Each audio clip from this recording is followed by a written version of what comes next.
Hello, welcome to the Redmen TV. It's your daily news show. If you've been enjoying the longer 10-minute or so versions of these shows over this week, fear not, they're there. You can watch yesterday's.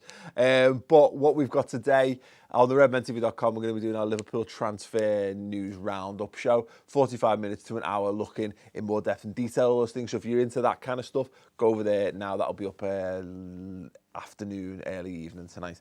The big news of today, though, well, there's two big pieces of news. The first one is that apparently Jurgen Klopp is going to be offered an extended deal at Liverpool, which is a bit surprising. Not being that, we've got a problem with him. God, get him for as long as he wants to be there. That's absolutely fine.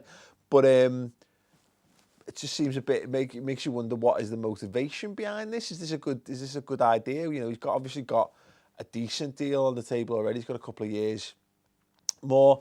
Like I say, look, I'm happy to see him be a Liverpool manager for ultimately until the point where he's had enough being a Liverpool manager, because I think he's incredible. But it does make you think, has he done enough to justify an extended contract, or is it just a case of they're just being smart and making sure that they don't leave themselves open to a situation where someone comes in and goes, yeah, Jurgen, we'll have you, and there's nothing they can do about it. So probably intelligent from that perspective. Thoughts on that, if you wouldn't mind, in the comments below. But the really big news, anyway, because there's no specifics on that, just BBC Sports are talking about it, is that the first TV fixtures have been announced. Now, that's only August and September thus far, I believe, from my looking at the fixtures. 4 of our first 6 games have been moved for television. Now, that's kind of standard. You'd expect that given the teams that we're playing, because in those first few months, we've got Arsenal, Spurs, Leicester and Chelsea, and those are the ones that have been moved. The ones that haven't are Burnley, which is the second game of the season, which remains a Saturday 3 o'clock, and Hull, which is the last game in September as well. So, fairly standard, opening day of the season. Arsenal at the Emirates has been moved to 4 o'clock on the Sunday, which again is fine. You kind of expect that, although it's annoying because I love starting the season off early. Whether I like being the first team or being amongst the 3 o'clocks or whatever on the open day, because you just get the whole vibe. I don't like the pressure being on you from game one, where everyone else, loads of teams have won and what have you, and then you play your game last and you feel like you may be on the back foot. That's been moved. Spurs has been moved to Saturday the 27th at a 12:30, which I think might make that a BT game. Final low ball like to get all the way down to London for that time in the morning.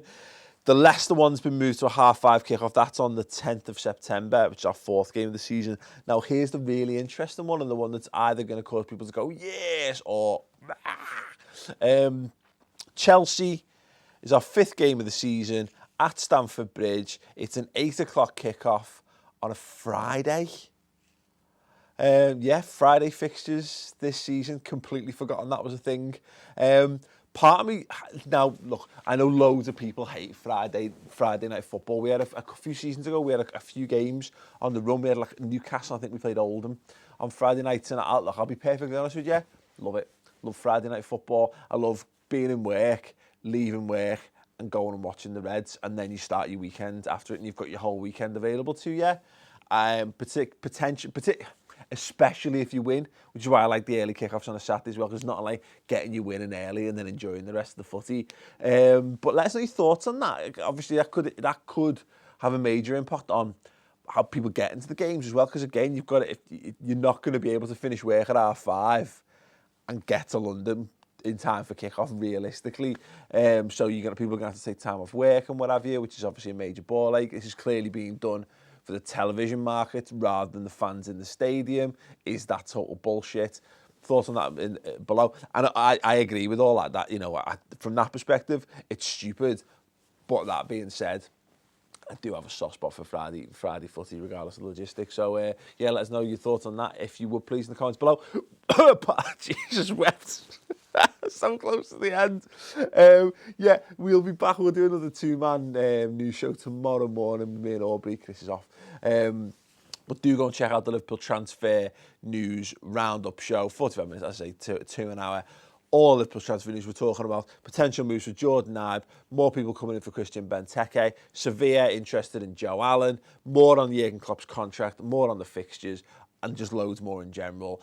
Julian Draxler as well, apparently. Yeah, so check that out, theredmentv.com. It's completely free for your first month.